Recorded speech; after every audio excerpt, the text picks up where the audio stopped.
শ্যামলা কালের বরণ দেখা হইল আমার মরণ, আপনি আমার মিষ্টি কালা চান। এই আমার যৌবন জ্বালা যেন বন্ধু ঘরে তালা, বন্ধু চাবি দিয়া তালা খোলেন না। এই একটু পাশে আইসা আমায় দেখেন ভালোবাইসা, বন্ধু বিয়া কইরা বন্ধু বানান না। এই রসে ভরা যৌবন শুধু তোমায় ছুতে চায়। তুই আমার কলিজার টুকরা রে, তোরে আমি বউ বানামু রাখবো আদরে।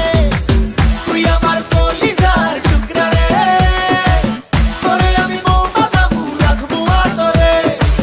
তুই আমার কলিজার টুকরা রে, তোরে আমি বউ বানামু রাখবো আদরে। ও সখী তোরে লাগে নীল পড়ি, স্বপ্নে তোমাকে ফিল করি, তোমার উপর সে আমি ডুবে গেছি আর মন চায় তোমায় কিস করি। তোমায় বউ বানাবো আর ছাড়বো না, এটা সত্যি দিচ্ছি না সান্ত্বনা। তোমার মুঞ্জি ভাসি তোমার মুখের হাসি, আর চাইলেও ভুলতে পারবো না। এই আদরে রাখবো বুকেতে, আরে থাকবো দুজনে সুখেতে।